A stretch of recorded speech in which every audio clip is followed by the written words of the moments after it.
वज़ीर-ए-आज़म नरेंद्र मोदी ने मगरबी बंगाल के मथुरापुर और ओडिशा के मयूरभंज और बालासोर में किए अवामी जलसे। कहा, जो तरक्की लोगों ने दहाइयों में नहीं देखी, वो गुज़िश्ता 10 साल में हुई।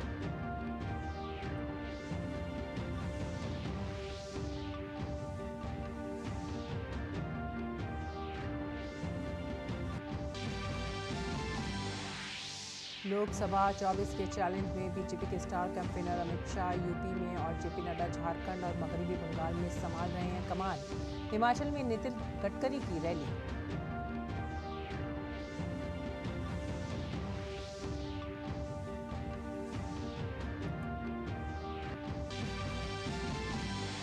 इंतखाबी जंग में अपोजिशन ने भी दिखाई ताकत। मल्लिकार्जुन खड़गे की ओडिशा में, राहुल गांधी की पंजाब में और प्रियंका गांधी की हिमाचल में रैलियां, जबकि अखिलेश यादव की यूपी के रॉबर्ट्सगंज में इंतखाबी रैली।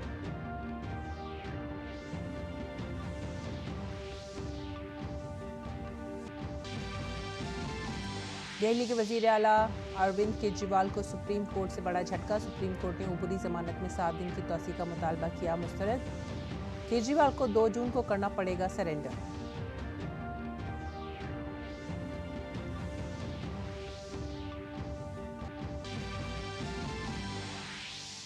चिलचिलाती गर्मी से झुलस रही रियासतों के लिए अच्छी खबर। महकमा मौसमियात की पेशनगोई, मानसून अगले 24 घंटों में पहुंच सकता है केरल। फिलहाल मगरबी राजस्थान, पंजाब, हरियाणा, उत्तर प्रदेश और मध्य प्रदेश के लिए रेड अलर्ट। केरला के 5 अजला में आज बारिश का ऑरेंज अलर्ट।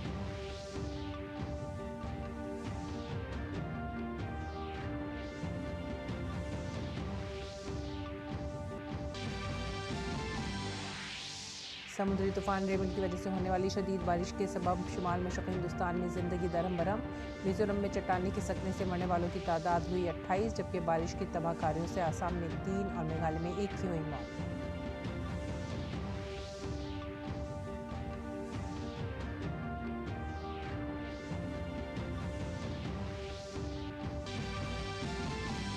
फ्रेंच ओपन में आज नजर आएगा भारतीय खिलाड़ियों का जलवा। भारत के UK Bhambri men's doubles match में अपनी मुहिम का करेंगे आगाज, जबकि रोहन बोपन्ना आज मेंस डबल्स के पहले राउंड में अपने ऑस्ट्रेलियाई साथी एन के साथ उतरेंगे कोर्ट पर।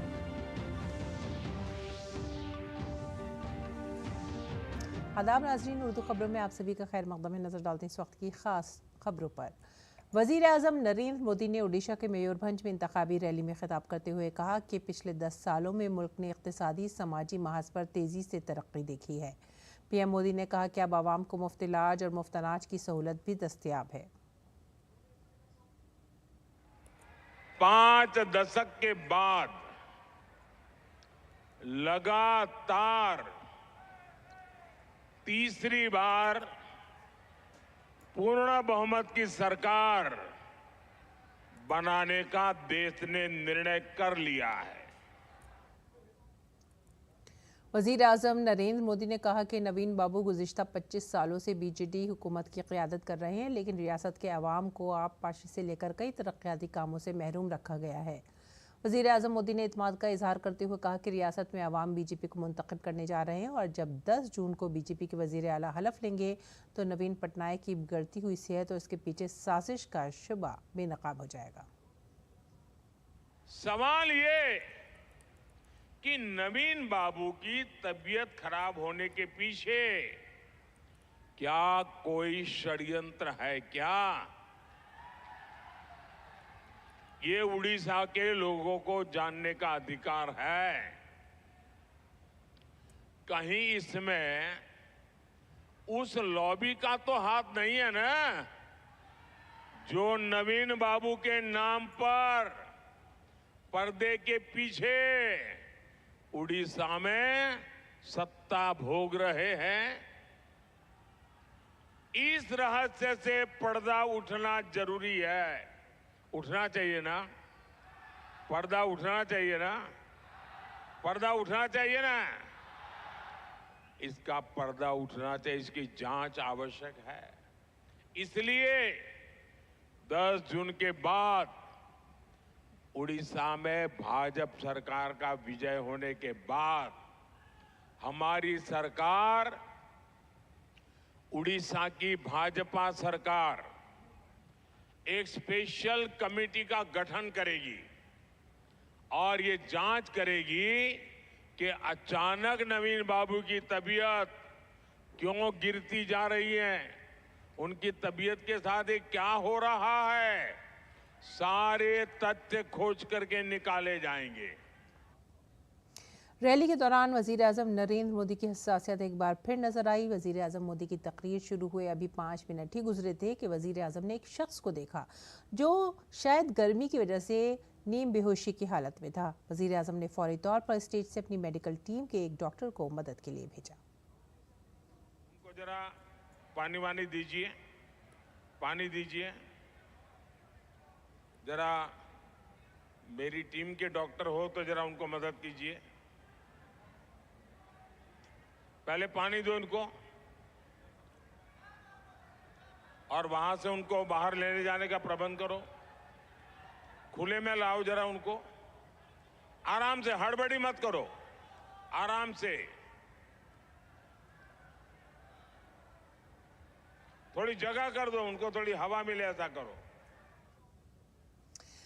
अब जबकि पूरा मुल्क गर्मी से बदहाल है, वजीर आजम नरेंद्र मोदी लोकसभा इंतखाबात 2024 में मगरबी बंगाल में आखिरी रैली करने के लिए सुबह 11:30 बजे मथुरापुर पहुंचे। वहां मौजूद लोगों की बड़ी तादाद काबिल दीद थी। आवाम को वजीर आजम से बेपनाह मोहब्बत है। इस मौके पर वजीर आजम ने तमाम लोगों से शुक्रिया का इजहार किया। परसों साइक्लोन के कारण यहां बहुत बारिश हुई, मंडप बनाना भी मुश्किल था, कोई जगह भी तय होना मुश्किल था कि कहां पर कार्यक्रम करेंगे। आखिर में कुछ ही घंटों में आप लोगों ने खुले में कार्यक्रम करने के लिए हिम्मत दिखाई और सूर्य देवता ने भी कृपा कर दी। इतने कम घंटों में इतनी बड़ी रैली की योजना बनाना, मैं आप सबको हृदय से धन्यवाद देता हूं। ये तब संभव होता है जब जनता जनार्दन खुद चुनाव की बागडोर संभाले हुए हो, जनता जनार्दन खुद चुनाव का नेतृत्व करती हो, तब ऐसा दृश्य बनता है। मैं आज आप सबको शत शत नमन करता हूं। वजीर आजम ने कहा कि टीएमसी खुशामद पसंदी पर मबनी सियासत में इस कदर डूबी हुई है कि वो सीए के तहत मतवा बरादरी को भारतीय शहरियत देने की मुखालफत कर रही है, जबकि सूरत हाल ये है कि सरहदी इलाकों में आबादी का तवाज़न बिगड़ रहा है और वोट बैंक की सियासत खुल्लम खुल्ला की जा रही है। आज बंगाल के युवाओं को मिलने वाले अवसर ये घुसपैठिए छीन रहे हैं। आपकी जमीन जायदाद पर वो लोग कब्जा कर रहे हैं। पूरा देश चिंतित है। बंगाल के सीमावर्ती इलाकों में डेमोग्राफी बदली गई है। इन लोगों ने सीएए का इतना विरोध क्यों किया? सीएए को लेकर इतना झूठ क्यों बोला? इतना झूठ क्यों फैला रहे हैं? लेकिन बंगाल में इन्हें अवैध घुसपैठियों को बचाना है। जो हिंदू शरणार्थी है, जो मतुआ समाज के लोग हैं, टीएमसी उन्हें यहां नहीं रहने देना चाहती। लेकिन आप चिंता मत करिए, 4 जून के बाद टीएमसी के इन सारे हथकंडों की हवा निकलने जा रही है। हमारे मतुआ समाज, नामशूद्र समाज को उसके अधिकार मिलकर के रहेंगे, ये मोदी की गारंटी है। वजीर आजम ने कहा कि आज़ादी के बाद मुल्क में कुंबा परस्ती वाली पार्टियों की हुक्मरानी ने अवाम के ख्वाबों को खाक में मिला दिया। करोड़ों गरीबों को बुनियादी सहूलतों से दूर रखा गया, लेकिन 2014 के बाद जब गरीबों को बैतुल खला, मकान, पानी और गैस जैसी सहूलतें मिली तो इंडी इत्तेहाद के साथ टीएमसी भी कह रही है कि ऐसा नहीं होना चाहिए। यही वजह है कि उन्होंने रियासत में कई स्कीमों को नाफिज नहीं होने दिया। और इंडी जमात वाले बंगाल को विपरीत दिशा में लेकर जा रहे हैं। बीजेपी पर बंगाल के लोगों का प्यार टीएमसी को बर्दाश्त नहीं हो रहा है। इसलिए टीएमसी बुरी तरह बौखलाई हुई है। क्या क्या बोलते हैं। बंगाल के प्रति नफरत से भरी हुई टीएमसी के पास एक ही हथियार बचा है, एक ही हथियार बचा है, एटा होते देवो ना। एक ही हथियार, एटा होते देवो ना। विकास के जो काम मोदी करता है, टीएमसी कहती है एटा होते देवो ना। रुख करते हैं उत्तर प्रदेश का। मरकजी वजीर दाखिला अमित शाह ने उत्तर प्रदेश के महाराजगंज में एक जलसे आम से खिताब करते हुए अपोजिशन को निशाना बनाया। अमित शाह ने कहा कि 4 जून की पहर राहुल गांधी और अखिलेश यादव प्रेस कॉन्फ्रेंस करेंगे और अपनी शिकस्त का जिम्मेदार ईवीएम को ठहराएंगे। 3 तारीख को सब लोग याद कर लेना, 4 को काउंटिंग है। 4 की दोपहर को ये दोनों शाहजादे प्रेस कॉन्फ्रेंस करेंगे और प्रेस कॉन्फ्रेंस कर कहेंगे ईवीएम खराब था इसलिए हम चुनाव हार गए। इन्होंने तय कर लिया है कि हार का ठीकरा ईवीएम पर फोड़ना है। राहुल बाबा, नाचना न आए तो आंगन टेढ़ा वाला आपका हिसाब है, आंगन टेढ़ा वाला। और पाकिस्तान के साबिक वजीर फवाद चौधरी अपने मुतनाज़ा बयानात की वजह से कई बार खबरों में आ चुके हैं। उन्होंने कहा कि पीएम मोदी पाकिस्तान के लिए अच्छे नहीं है, इसलिए मैं चाहता हूं कि इंडी इत्तेहाद जीते। फवाद चौधरी पाकिस्तान के साबिक वजीर आज़म इमरान खान के करीबी हैं। उन्होंने पुलवामा हमले में भी अपने किरदार को कबूल किया है। ये बहुत जरूरी है कि नरेंद्र मोदी इलेक्शन में शिकस्त खाएं और पाकिस्तान में हर शख्स ये चाहता है कि नरेंद्र मोदी ये शिकस्त खाएं। ये जो कहते हैं कि आप नरेंद्र मोदी की हमायत कर रहे हैं तो जनाब वोटर में आपका ख्याल है कि इंडियन वोटर बेवकूफ़ है, जिसको उसको नहीं पता कि उसका फ़ायदा किस में है। इंडियन वोटर का फ़ायदा इसमें है कि पाकिस्तान से ताल्लुकात बेहतर हों और हिंदुस्तान एक प्रोग्रेसिव मुल्क के तौर के ऊपर आगे बढ़े। और इसलिए नरेंद्र मोदी और उनकी जो कट्टरपंथी आइडियोलॉजी है उसको शिकस्त होना, इलेक्शन हारना बहुत ज़रूरी है। और जो भी उनको हराए, चाहे वो राहुल जी हों, चाहे वो केजरीवाल हों, चाहे ममता बनर्जी जी हों, चाहे जो भी हो, इन तमाम लोगों के साथ नेक और शुभ कामनाएं जो हैं वो इन लोगों के साथ होनी चाहिए जो कि कट्टरपंथियों को हरा सकें। आगे बढ़ेंगे अगली खबर की तरफ। बीजेपी लीडर शहजाद पूनेवाला ने कांग्रेस की मनीष शक्कर अय्यर को निशाना बनाया है। शहजाद पूनेवाला ने चीन से मुतालिक उनके बयान पर उन्हें घेर लिया और कांग्रेस की चीन से मोहब्बत पर सवाल उठाए। कांग्रेस पार्टी का चाइना प्रेम फिर से सामने निकल कर आया है। जो अंकल मणि, जो प्रथम परिवार के अंकल है, मुकुटमणि है, पहले उन्होंने पाकिस्तान प्रेम दर्शाया। ये वही व्यक्ति थे जो पाकिस्तान गए थे मोदी को हटाने के लिए, कह रहे थे पाकिस्तान से हमें घबराना चाहिए। उन पर कांग्रेस ने कोई कार्रवाई नहीं की। अब वो कहते हैं कि 1962 में चाइना ने अलेजिडली इन्वेड किया, मतलब कि वो चाइना को किस प्रकार से क्लीन चिट दे रहे हैं। और जो चाइना ने हमारी भूमि पर अवैध कब्जा किया है, अक्साई चीन पर 38,000 स्क्वायर किलोमीटर पर, उसको एक प्रकार से व्हाइट वॉश करते हुए चाइना को क्लीन चिट दे रहे हैं।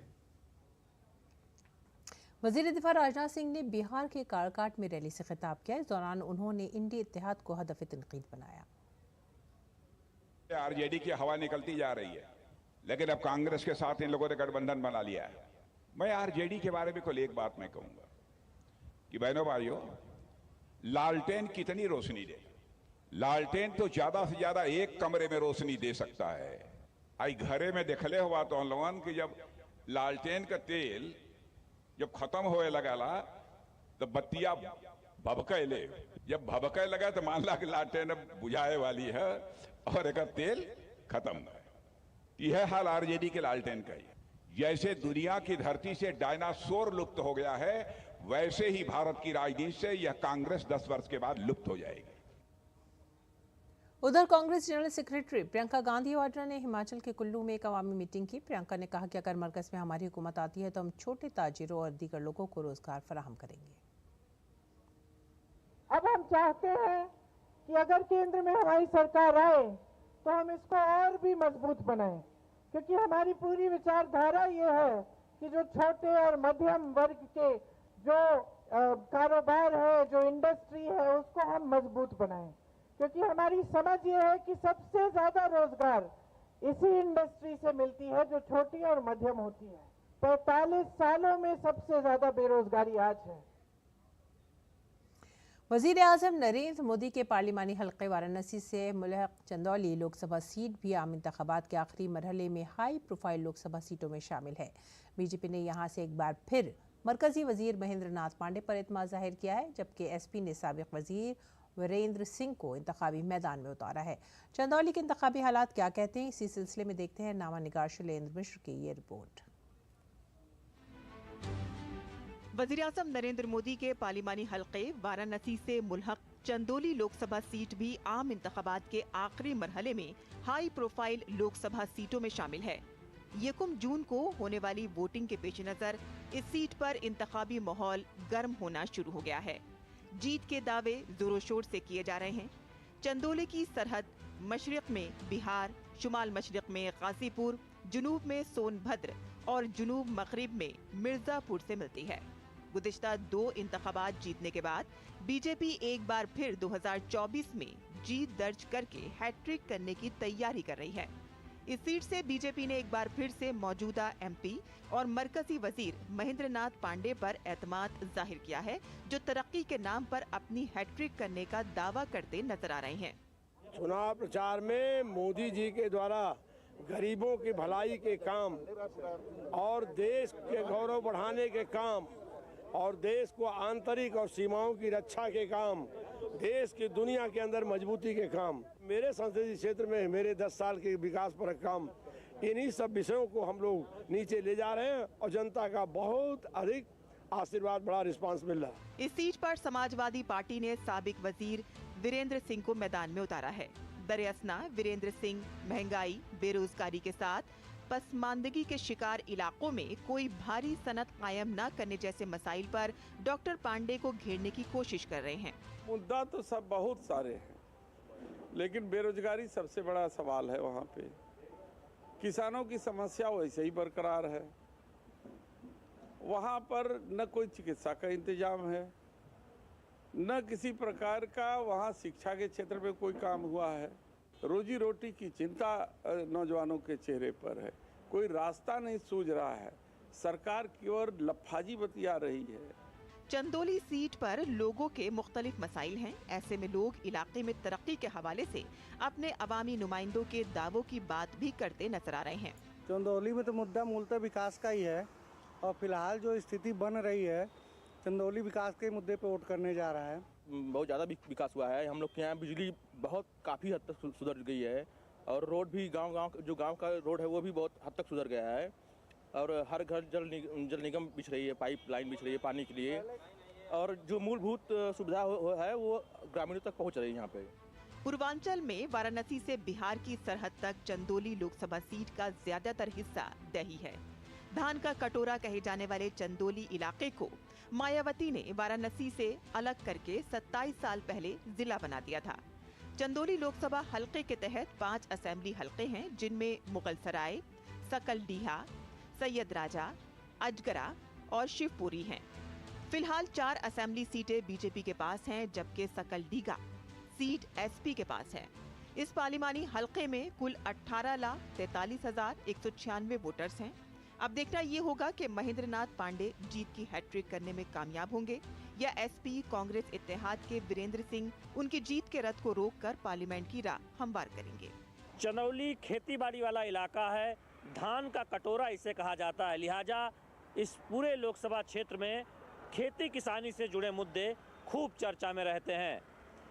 वाराणसी से सटे चंदौली लोकसभा क्षेत्र में महेंद्र नाथ पांडे बीजेपी से क्या जीत की तिकड़ी बना पाएंगे, इस बात को लेकर सभी की निगाहें लगी रहेंगी। कैमरामैन सौरभ शुक्ल के साथ शैलेंद्र मिश्र, डीडी न्यूज, चंदौली। मुल्क के कई इलाके शदीद गर्मी की जद में हैं। शुमाल मगरबी इलाकों में गर्मी के तमाम पुराने रिकॉर्ड टूट रहे हैं। राजस्थान के चूरू में कल ज़्यादा से ज़्यादा दर्जा हरारत 50.5 डिग्री सेल्सियस रिकॉर्ड किया गया, जो मुल्क में अब तक का सबसे ज़्यादा दर्जा हरारत है। इस सीज़न में पहली बार पारा 50 डिग्री सेल्सियस को क्रॉस कर गया। पिछले 24 घंटों में सबसे ज़्यादा अधिकतम तापमान चूरू में 50.5 डिग्री सेल्सियस रिकॉर्ड हुआ है। इसके अलावा गंगानगर, फलोदी और पिलानी में भी अधिकतम तापमान 49 डिग्री और इससे ऊपर रिकॉर्ड हुआ है। यानी कि सीवियर हीट वेव की परिस्थिति फ़िलहाल राजस्थान के कई इलाकों में बनी हुई है। इसके अलावा रात्रि न्यूनतम तापमान भी सामान्य से 3 से 5 डिग्री ऊपर रिकॉर्ड हो रहे हैं। Heat wave, severe heat wave और जो रात्रि उष्ण रात्रि का जो दौर अभी बना हुआ है, ये अगले 48 घंटों तक और राजस्थान में जारी रहेगा। दारुल हुकूमत दिल्ली समेत पूरे शुमाली हिंदुस्तान में इस वक्त जानलेवा गर्मी पड़ रही है। महकमा मौसमियात के मुताबिक दिल्ली में आज सुबह 11:30 बजे ज़्यादा से ज़्यादा दर्जा हरारत 46 डिग्री सेल्सियस और कम से कम दर्जा हरारत 42.2 डिग्री सेल्सियस था। मंगल को नरेला समेत दिल्ली के कुछ इलाकों में दर्जा हरारत 50 डिग्री सेल्सियस के करीब पहुंच गया। शदीद गर्मी में लोगों को मुश्किलात का सामना है। दिल्ली आने वाले सयाह भी गर्मी से काफ़ी परेशान नजर आए। और समुद्री तूफान रेमल की वजह से होने वाली शदीद बारिश ने शुमाल मशरक़ी भारत में ज़िंदगी दरहम बरहम कर दी है। शुमाल मशरक़ के कई इलाके इससे मुतासिर हुए हैं। मिज़ोरम में 28, असम में 3 और मेघालय में 1 शख्स की मौत हुई है। तेज़ हवाओं के साथ बारिश के बाइस दरख्त, बिजली के खंभे उखड़ गए हैं और कई मकामात पर लैंड स्लाइडिंग हुई, जिससे बिजली और इंटरनेट खदमात मुतासिर हुई हैं। मिज़ोरम के दारुल हुकूमत आइजवाल के मज़ाफ़ात में पत्थर की कान के गिरने और मुसलसल बारिशों के नतीजे में मिट्टी के तोदे गिरने से मरने वालों की तादाद बढ़कर 28 हो गई है। मिज़ोरम के वज़ीर आला ने मरने वालों के लवाहिकीन को 4 लाख रुपए की इमदादी रकम का ऐलान किया है। मेघालय में मशरक़ी जैंता हिल्स ज़िले में दीवार गिरने से 1 शख्स की मौत हो गई है। इसके अलावा ज़िले में मिट्टी के तोदे गिरने से 4 अफराद ज़ख्मी हो गए। अगली खबर, दिल्ली हाई कोर्ट ने गद्दारी और UAPA के तहत गिरफ्तार शर्जिल इमाम को ज़मानत दे दी है। शर्जिल इमाम को मुअय्यना तौर पर दिल्ली की जामिया इलाके और अलीगढ़ मुस्लिम यूनिवर्सिटी में इश्तिगाल अंगेज़ तकरीर करने के इल्ज़ाम में गिरफ्तार किया गया था। शर्जिल को इस केस में ज़्यादा से ज़्यादा 7 साल की सज़ा हो सकती है और ये देखते हुए कि वो पहले ही आधे से ज़्यादा यानी 4.5 साल जेल में गुजार चुके हैं, अदालत ने शर्जिल की ज़मानत मंजूर कर ली है। खेल की खबरों में भारत के रोहन बोपन्ना और उनके ऑस्ट्रेलियाई जोड़ीदार मैथ्यू एबडन आज फ्रेंच ओपन के मर्दों के डबल्स में पहले राउंड का मैच खेलेंगे। मुकाबले के इब्तदाई राउंड में रोहन एबडन की जोड़ी का मुकाबला फिनलैंड के एमल और हंगरी मार्टिन की जोड़ी से होगा। भारत के यूके भामरे और उनके ऑस्ट्रेलियाई पार्टनर अल्बानो फ्रेंच ओपन में मर्दों के डबल्स के पहले राउंड में मैदान में उतरेंगे। पहले राउंड में भामरी और वेलिटी जोड़ी का मुकाबला रूस के रोमन सेफरन और ऑस्ट्रेलिया के जॉन पियर्स की जोड़ी से होगा। इसी के साथ ही आप हमारी पूरी टीम को दीजिए इजाज़त। आदाब।